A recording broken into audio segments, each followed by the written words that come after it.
Hi friend, आप सभी कैसे हैं। उम्मीद करती हूँ आप लोग बहुत अच्छे होंगे और अपनी पढ़ाई अच्छे से कर रहे होंगे। आप आपका अपने चैनल तिथिका हिंदी एकेडमी में स्वागत है दोस्तों। वंदन है, अभिनंदन है। आप सभी को बताना चाहूँगी कि इस चैनल पे तैयारी करते हैं हिंदी विषय की उच्च स्तरीय प्रतियोगी परीक्षाओं में, जिसके अंतर्गत हम उत्तर प्रदेश राजस्थान के जो है कि आरपीएससी फर्स्ट ग्रेड का पेपर हम लोग सॉल्व कर रहे थे। उसी प्रश्नोत्तरी को आज आगे बढ़ाएंगे, जिसमें हम 52 प्रश्नों को कर लिए थे। आज 53 नंबर के प्रश्नों से चलेंगे। चलिए चलते हैं प्रश्नों की तरफ। कॉलरिज के कल्पना सिद्धांत के संबंध में असंगत है। क्या असंगत है? तो कॉलरिज को आप एक चीज़ बताना चाहूँगी यही इसी जो है कि क्वेश्चन के माध्यम से दोस्तों, कि आप काव्य शास्त्र को बहुत गहनता से पढ़ें, क्योंकि इस परीक्षा में काव्य शास्त्र के वो भी पाश्चात्य शास्त्र से बहुत ज़्यादा प्रश्न हैं। चलिए आगे चलते हैं। कॉलरिज की कल्पना सिद्धांत के संबंध में असंगत क्या है? मुख्य कल्पना समस्त मानवीय प्रत्यक्ष बोध की आद्य अभिकर्ता है तथा जीवंत शक्ति है। गौण कल्पना मुख्य कल्पना की प्रतिध्वनि है। वे मुख्य कल्पना को तर्क से तथा गौण कल्पना को समझ से जोड़ते हैं। मुख्य कल्पना और तथा गौण कल्पना में गुण का नहीं, मात्र परिणाम का अंतर है। तो आगे चलिए देखिए कौन सा प्रश्न गलत है। असंगत ही पूछा है, सारे प्रश्न में नकारात्मक पूछा गया है। तो ये तीसरा गलत है। वे मुख्य कल्पना को तर्क से तथा गौण कल्पना को समझ से जोड़ते हैं, ऐसा नहीं है। इन्होंने जो है कि माना क्या है, आप देखिए। कॉलरिज ने मुख्य कल्पना को समझ एवं गौण कल्पना को तर्क से जोड़ा है। उन्होंने मुख्य कल्पना की तुलना में गौण कल्पना को ऊंचा माना है। ठीक है, गौण कल्पना को ऊंचा माना है। यहाँ पे यही जो है कि सुधार आप कीजिए, ध्यान दीजिए। क्रोचे कल्पना संबंधी अन्य कथन जो इन्होंने कहा है, ये कूट वाले प्रश्न में बहुत ज़्यादा पूछा जाता है यूजीसी नेट के। मुख्य कल्पना सृजन है, जबकि गौण कल्पना पुनः सृजन। मुख्य कल्पना अचेतन है और गौण कल्पना चेतन है। मुख्य कल्पना को अस्तित्व पर गौण ही मुख्य कल्पना के अस्तित्व पर ही गौण कल्पना आश्रित है। ध्यान दीजिए। बायोग्राफिया लिटरेचर के लेखक कौन है? तो सभी जानते हैं, कॉलरिज। चलिए इसमें बहुत ज़्यादा समय देने की ज़रूरत नहीं है, तो ध्यान दीजिए। ठीक है, अब हम आ गए हैं यहाँ पे, ध्यान दीजिए। सैमुअल टेलर कॉलरिज का समय जो है ये भी पूछा जाता है, तो 1772 से 1834। इसका कल्पना और फैटेंसी सिद्धांत एक अत्यंत प्रसिद्ध है। कॉलरिज ने इस ग्रंथ के माध्यम से अंग्रेजी में व्यवहारिक आलोचना का सूत्रपात किया था। आर्थर साइमन ने बायोग्राफिया लिटरेरिया 1817 ईस्वी को अंग्रेजी आलोचना की महत्तम कृति कहा। इनकी प्रमुख रचनाएं हैं poems, Biographia Literaria, the friends and to reflection, church and state इत्यादि। दोस्तों रचनाओं को जरूर नोट डाउन करें, उन्हें याद करने का प्रयास करें। 55 नंबर का प्रश्न आपकी स्क्रीन पे। इतिहास बोध का अर्थ अतीत के अतित्व का ही नहीं, अपितु उसके वर्तमानत्व का भी अवगम है। यह मान्यता किसकी है? तो यह मान्यता टीएस इलियट की है। अब इलियट को देखें। थॉमस स्टर यस इलियट का जन्म 26 सितंबर 1888 ईस्वी अमेरिका तथा निधन अमेरिका में हुआ था दोस्तों। 4 जनवरी 1965 को लंदन में हुआ था। ठीक है, इनकी जो निधन है मतलब लेखक का, वो इसके इतिहास और संस्कृति संबंधी विचार इनकी कविता और आलोचना में ध्वनित हुए। इलियट किसी युग के सृजनात्मक विकास के लिए अतीत की महान कृतियों में प्रभावित संवेदनों का बोध अनिवार्य मानते हैं। परंपरा वास्तव में ऐतिहासिक चेतना अथवा इतिहास बोध है। इलियट के मतानुसार साहित्य एक अविच्छिन्न एवं अखंडित धारा है। अतीत और वर्तमान इसके दो छोर दोनों एक दूसरे को प्रभावित करते हैं। एक स्वरूप तो अतीत में प्रभावित रहता है, दूसरा वर्तमान परिवेश एवं संदर्भों से अनुस्यूत रहता है। इलियट की प्रमुख रचनाएं हैं select essays, the secret book, कई बार पूछा जाया है द सीक्रेट बुक किसकी रचना है। The waste land, the use of poetry and the use of criticism, poetry and drama 1951। तो इनका सन और ये मिलाने के लिए भी आते हैं, नहीं नोट डाउन कीजिए। टीएस इलियट का मत नहीं है, क्या नहीं है? देखिए सारे प्रश्न में नकारात्मक तरीके से पूछा जा रहा है, ध्यान दीजिए। कला का जैविक सत्ता होती है। कविता का अपना एक अलग स्वतंत्र जीवन है। काव्यगत संवेदना और कवि के मन की संवेदना भिन्न होती है। कला का संवेग वैयक्तिक होता है। टीएस इलियट के मतों में विकल्प 4 क्या है? गलत है। ध्यान दीजिए, टीएस इलियट के अनुसार कला व्यक्तित्व की अभिव्यंजना नहीं बल्कि उसके पलायन है। पूछा जा सकता है। इलियट ने साहित्य में चले आ रहे स्वतंत्रतावाद, दीर्घकालीन आधिपत्य को स्वीकार करते हुए क्लासिकल मत का प्रतिपादन किया तथा कला के मूर्त रूप को विशेष महत्व देते हुए कला को कलाकार का आत्म प्रकाशन मात्र मानने वाले सभी सिद्धांतों की विस्तृत आलोचना की। उनके शब्दों में कवि व्यक्तित्व की अभिव्यक्ति नहीं करता बल्कि वह विशिष्ट माध्यम मात्र है। कलाकार को प्रगति, निरंतर आत्म त्याग, व्यक्तित्व का निरंतर बहिष्कार है। इलियट के मत देखिए, इलियट के मत कितने हैं भाई। क्या इलियट कहना चाह रहे थे?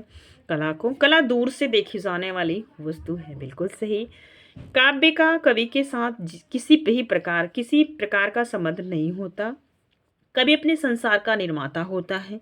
कवि एवं कलाकृति दोनों में परस्पर प्रभावित होते हैं। सही बात है। आइए 57 नंबर का प्रश्न आज का देखें आप। किस कथन से इलियट सहमत नहीं है? परंपरा में अतीत के प्रति विद्रोह संभव नहीं है। परंपरा के ज्ञान से साहित्यकार को यह जानकारी हो जाती है कि उसे क्या करना चाहिए। परंपरा के ज्ञान से यह ज्ञात होता है कि साहित्य की कृति का मूल्य क्या है। परंपरा दाय के रूप में स्वयं उपलब्ध नहीं होती, उसे प्राप्त करने के लिए सचेष्ट प्रयत्न किया जाता है। दोस्तों, तो आप जानते हैं मतलब कथन क्या है जो इलियट से संबंधित नहीं है, सहमत नहीं है इलियट। तो परंपरा में अतीत के प्रति विद्रोह संभव नहीं है, तो क्या है? गलत है। अब आप देख लें इनके मत क्या हैं, नोट डाउन कर लें। इन्होंने स्वच्छंदतावाद का विरोध करते हुए परंपरा को परिकल्पना सिद्धांत का प्रतिपादन किया। परिकल्पना मतलब किसी भी चीज़ को मतलब पहले से सोच लेना। जैसे आप कहीं जा रहे हैं और आप ये सोच लें कि वहाँ जाएंगे तो क्या करेंगे, कैसे करेंगे, वो कभी ऐसे ही करता है, परिकल्पना करता है। ठीक है। इलियट ने माना है कि परंपरा के बिना कवि छाया मात्र एवं अस्तित्व रहित है। सहित का मतलब साथ रहना, रहित का मतलब न रहना। ये भी बड़ा कंफ्यूजन पैदा करता है, ध्यान दीजिए। उन्होंने परंपरा को गत्यात्मक माना है। इसका मानना है कि परंपरा न तो रूढ़ि पालक है और न विरासत से प्राप्त हुई है।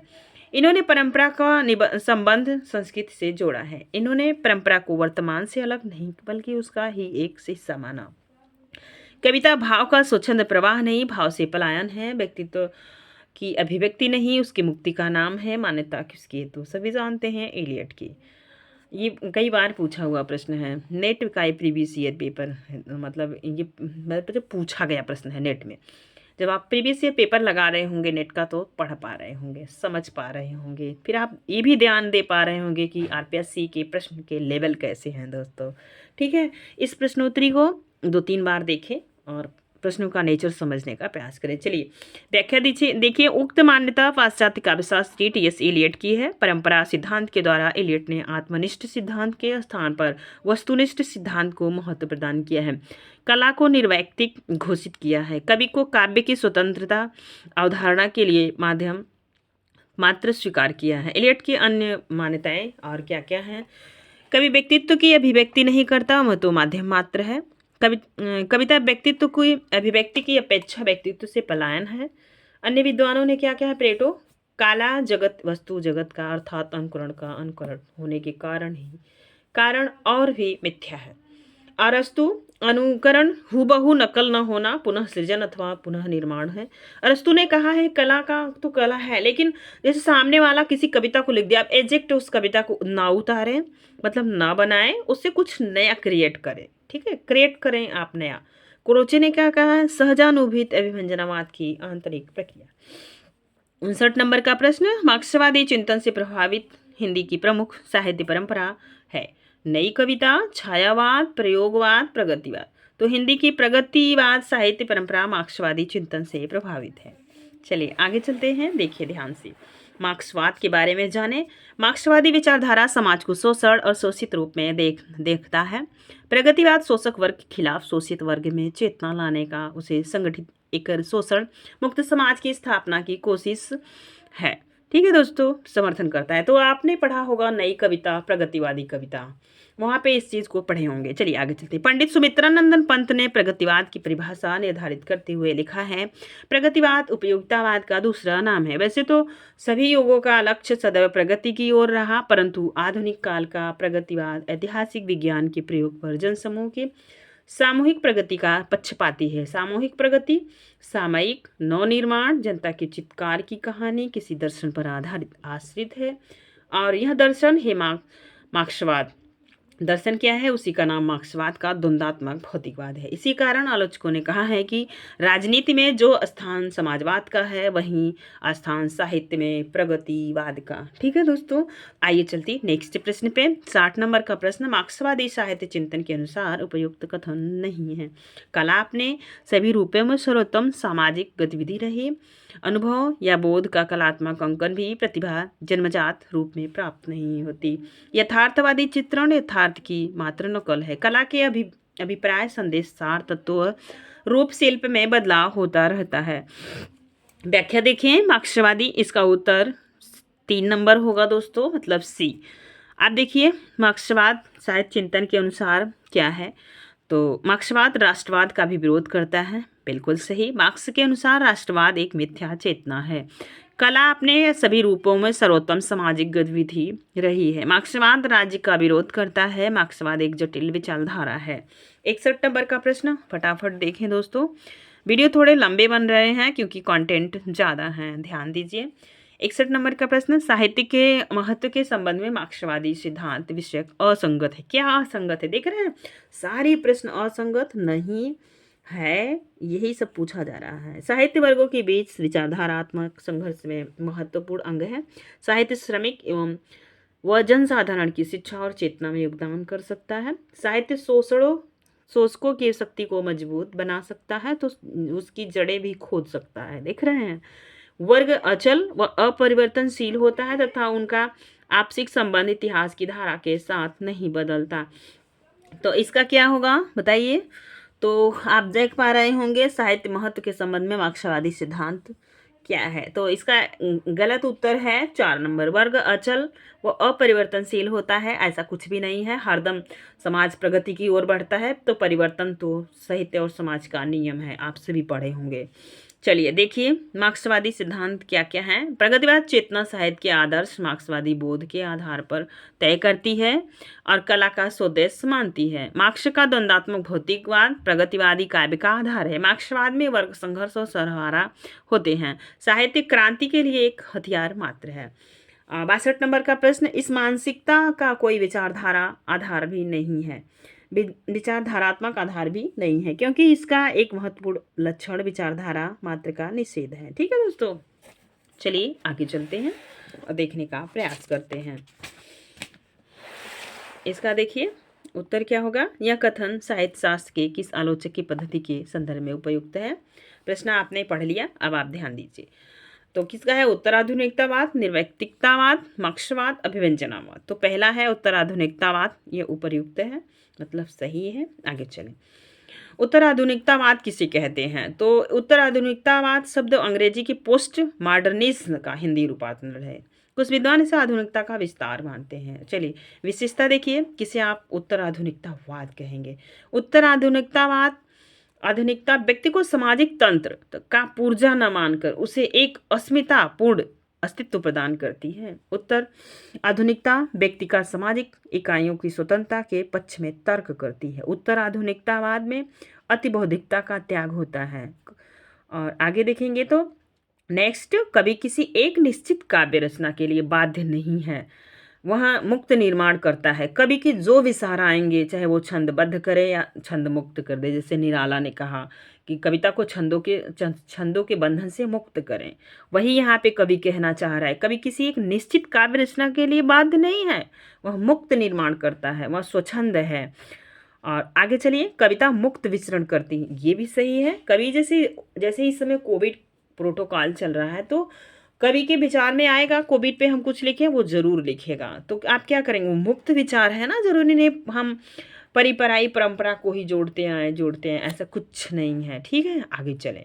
उत्तर आधुनिकतावादी सोच के विकसित होने के कारणों में शामिल नहीं है। क्या नहीं शामिल है? भूमंडलीकरण, एक संस्कृति का दूसरी संस्कृति पर आधिपत्य, सूचना का समाजवाद, साहित्य का दृढ़ता के साथ स्थापन।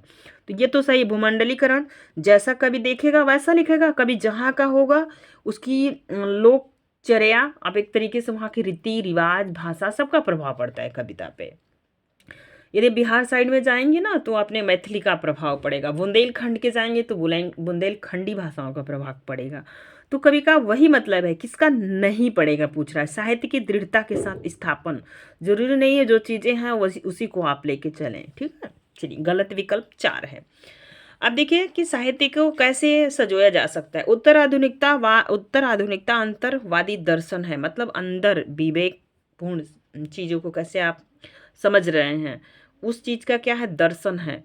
फूको ने स्वतंत्रता को आधुनिकतावाद की कल्पना मात्र माना है। यह कला सूचना मात्र है, इसमें पुनर्मूल्यांकन पर बल दिया जाता है। चलिए आगे चलते हैं। 64 नंबर का प्रश्न, उत्तर आधुनिकतावाद अवधारणा के प्रभाव से संबंध में असंगत कथन है। तो दोस्तों, उत्तर आधुनिकतावाद से 5वां 6वां क्वेश्चन है। उम्मीद करती हूँ कि आप इन सब टॉपिक को अच्छे से पढ़ने का कार्य करेंगे, क्योंकि ये सारे टॉपिक आपके यूजीसी नेट के पाठ्यक्रम इकाई में लगे हुए हैं। तो उत्तर आधुनिकतावाद, जिस सारे टॉपिक को आप अच्छे से क्लियर कीजिए, ठीक है। प्रश्न को देख के आप समझ पा रहे होंगे कि प्रश्न के नेचर और आप कहाँ कहाँ से प्रश्न पूछे जाना है, किस यूनिट से, किस इकाई से। तो देखिए प्रश्न, चलिए आगे चलते हैं। ए नंबर, संस्कृति व कलाकृति पर उत्पाद हो गई है। वैशिष्ट का महत्व कम व संख्या का महत्व अधिक हुआ। रचनाकार का ध्यान प्रभाव की प्रकृति और गुणवत्ता पर टिका रहता है, प्रसार व सफलता पर नहीं। आइडियोलॉजी की जगह टेक्नोलॉजी का वर्चस्व बढ़ने लगा। तो कथन क्या असंगत है। देखिए यहाँ पे भी असंगत ही पूछा है, अगर संगत पे ध्यान जाएंगे तो तुरंत आप यहीं आएंगे, ठीक है। लेकिन आंसर क्या है, 3 नंबर, ठीक है। चले ध्यान दीजिए, उत्तर आधुनिकतावादी अवधारणा के प्रभाव के संबंध में अन्य मत। उत्तर आधुनिकतावाद में विद्वान की जगह अनुभव की वापसी है। वेरी गुड, बिल्कुल सही। उत्तर आधुनिकता आत्मा का द्वंद्व है, सार्वभौम वैधता का समर्थन है, भिन्नता का समर्थन है, ठीक है, समझ लीजिए। आगे चलते हैं। अब देखिए 65 नंबर का प्रश्न आपके स्क्रीन पे, आप उत्तर दें इसका। साहित्य पाठ व आलोचनात्मक पाठ में कोई भेद नहीं होता। यह विचार निम्नलिखित में से किस चिंतन दृष्टि के निकट है। कल्पना सिद्धांत, विखंडनवाद, व्यंजनावाद, परंपरा और निर्वैयक्तिकतावाद। सारे वाद को आप पढ़ें। चलिए उत्तर इसका क्या होगा, निकट है, तो ये विखंडनावाद के, ठीक है। चलिए आगे चलते हैं। उत्तर देखेंगे, उक्त विचार विखंडनवाद के निकट है। विखंडनवाद का उद्भावक आचार्य जाक देरिडा। टीजीटी में पूछा हुआ प्रश्न 2021 में यह प्रश्न पूछा गया था। जो देरिडा का समय 1930 से 2004 तक माना जाता है। इनकी प्रमुख रचना है speech and phenomena 1967, the end of man, writing and difference, क्या है, राइटिंग एंड डिफरेंस ऑफ ग्रेमेटोलॉजी। एक आप जो है कि ग्रेमेटोलॉजी करके ये प्रश्न पूछा गया था अभी यूपीएचएससी के पाठ्यक्रम में, मतलब यूपीएचएससी के पेपर में 2021 में ही ये प्रश्न आया हुआ था कि किसकी रचना है। तो विखंडनवाद आप समझिए कि किसकी है, तो जाक देरिडा की, ठीक है। चलिए, साहित्य समीक्षा के क्षेत्र में विखंडनवाद के उभार का महत्वपूर्ण काल है 20वीं शताब्दी, ठीक है। 20वीं शताब्दी का चौथा दशक, 20वीं शताब्दी का 5वां दशक, 20वीं शताब्दी का छठा दशक, 20वीं शताब्दी का 7वां दशक। तो कौन सा दशक, 7वां। इनसे भी 2-3 प्रश्न हो गए। चलिए अब यह एक प्रश्न कहानी से संबंधित आ रहा है। यह कहानी 16वीं शताब्दी के बाद की लिखी हुई है और रासों में प्रक्षिप्त हुई। तो पद्मावती समय के विषय में यह कथन किसका है, तो एचपीडी हजारी प्रसाद द्विवेदी जी का। ये मत भी बहुत पूछे जाते हैं हायर एग्ज़ाम में, तो इनके भी सारे बुक को पढ़ना ज़रूरी है। आचार्य रामचंद्र शुक्ल और बच्चन सिंह, आगे हजारी प्रसाद द्विवेदी। आचार्य रामचंद्र शुक्ल ने पद्मावती की बृहद मीमांसा में जायसी के इतिहास और भूगोल के ज्ञान को काफ़ी विस्तार से खंगाला। उनके मुताबिक अलाउद्दीन के समय और घटनाओं का भी जायसी को पूरा पता था। मंगोलों के देश का नाम उन्होंने हरेव रखा। तो दोस्तों ये प्रश्न आपसे पूछा जा सकता है। अलाउद्दीन के समय मंगोलों को कई आक्रमण हुए थे, जिनमें उनसे ज़बरदस्त हमला 1903 में हुआ। 1903 में ही चित्तौड़ पर अलाउद्दीन ने चढ़ाई की। 69 नंबर का प्रश्न, मन अति भयो हुलास बिगस जन कोक किरण रवि अरुण अधर तीन सधर बिंब फल जानी कीर छुक। तो एक शब्द यहाँ है कीर, कमेंट करके बताइएगा कीर का क्या मतलब होता है, ठीक है। चलिए, इसका आंसर होगा पद्मावती। यह पद्मावती से लिया गया है। यह उल्लास पृथ्वीराज रासो के पद्मावती समय सर्ग विश्वा से उद्गृत है। पृथ्वीराज रासो के रचनाकार चंद्रबरदाई है या प्रबंधात्मक काव्य है, पूछा हुआ प्रश्न है। 69 समय सर्ग पिंगल शैली में लिखी रचित है। पिंगल शैली प्रस्तुत पद में पद्मावती का नक्सिक वर्णन 56 छंद में हुआ। नक्सिक आप यदि नहीं जानते हैं तो सुन लीजिए। नक्सिक मतलब नख नाखून से सिर तक का व्याख्या नायिका के। ठीक है, चलिए आगे चलते हैं। 70 नंबर का प्रश्न आपके स्क्रीन पे है, इनका उत्तर दें। सम्मान बाण छुटे ही अपार लागत लोह इस सारी धार। तो घमसान धान सवीर पे सेत। ठीक है, घन श्रोण बहत अस्करत रेत। यह पंक्ति जो है, पंक्ति में किनके मध्य होने वाले युद्ध का वर्णन है। तो आप सभी जानते हैं पृथ्वीराज रासो सेना के समुद्र शिखर के सेनासी। ठीक है, उक्त पंक्ति जो है ये पृथ्वीराज रासो से ली गई है। इस 20 सर्ग है पद्मावती समय से। पंक्ति पृथ्वीराज सेन व समुद्र शिखर की सेन के बीच होने वाला युद्ध वर्णन पद्धड़िया छंद में है। तो ये भी पूछा गया प्रश्न है, आदिकाल का सबसे प्रसिद्ध छंद तो पद्धड़िया छंद। ठीक है, चलिए आगे चलिए। भाषा बहुत परिष्कृत व परिमार्जित न होने पर भी कबीर की उक्तियों में कहीं कहीं विलक्षण प्रभाव चमत्कार प्रतिभा उनमें बड़ी प्रखर थी, इसमें संदेह नहीं। कबीर के संदर्भ में यह कथन किसका। दोस्तों आप इस प्रश्न को जब पढ़ेंगे ना लगेगा कि कबीर के बारे में बहुत ज़्यादा हजारी प्रसाद द्विवेदी ने काम किया है, तो ये नहीं है। जब आप आचार्य रामचंद्र शुक्ल की बुक को पढ़ेंगे तो आप इनको देख पाएंगे कि इन्होंने इनके बारे में लिखा है। लेकिन जितने आपके प्रोफेसर और आपके टीचर्स आपको पढ़ाए होंगे, पढ़ा रहे होंगे, उन्होंने बस हिंदी के लिए सबसे स्पेशल मान लिया है कि आचार्य रामचंद्र शुक्ल, आचार्य रामचंद्र शुक्ल, ऐसा कुछ भी नहीं है। अन्य लेखकों ने भी बहुत अच्छा काम किया है। कोई कोई कहते हैं कि ये शुक्ल जी कबीर जी को बाहर कर दिए हैं। तो अगर ऐसे कथन आ जाएगा तो पक्का हजारी प्रसाद द्विवेदी लगा दोगे यदि आपने नहीं पढ़ा है तो। सबकी बात मैं नहीं कर रही हूँ, तो ध्यान दीजिए। तो जो है यह जो कथन है आचार्य रामचंद्र शुक्ल का है कबीर के बारे में। अब देखिए हजारी प्रसाद क्या कह रहे हैं। कबीर ऐसे मिलन बिंदु पर खड़े थे जहां से एक ओर ज्ञान निकल जाता और दूसरी ओर अशिक्षा, जहां एक ओर भक्ति मार्ग निकल जाता दूसरी ओर योग मार्ग, जहां एक ओर निर्गुण भावना निकल जाती दूसरी ओर सगुण धारा साधना। उक्ति प्रशस्त चौराहे पर वे खड़े थे। ठीक है, इन्होंने क्या कहा है देख लीजिए। और बाबू श्याम सुंदर दास जी ने कहा है रहस्यवादी कवियों में कबीर का आसन सबसे ऊंचा और शुद्ध रहस्यवाद केवल उन्हीं का है। देखिए कितनी ऊंची बात क्या है। विजेंद्र स्नातक ने क्या कहा है, कबीर सभी मनुष्यों को एक ही शक्ति से उत्पन्न मानते हुए उनमें न तो किसी प्रकार का भेद देखते हैं और न देखने को कहते थे। उन्होंने जीवन में समानता, दया, करुणा, संतोष, प्रेम, सदाचार, पूर्ण जीवन, सत्य, अहिंसा आदि मानवीय भावनाओं को शुद्ध बात किया। बिल्कुल सही है। तो दोस्तों आज के लिए ये 71 प्रश्न। उम्मीद करती हूँ मेरा वीडियो व्याख्यान आपको पसंद आ रहा होगा। यदि दोस्तों कोई कमियां हैं तो कमेंट करके ज़रूर बताएं। यदि वीडियो अच्छा लगे तो एक प्यारा सा कमेंट करें हमारे आगे काम करने के लिए, जो हम मोटिवेट हों उसके लिए। आज के लिए बस इतना ही, और आप अपना पढ़ाई करते रहिए।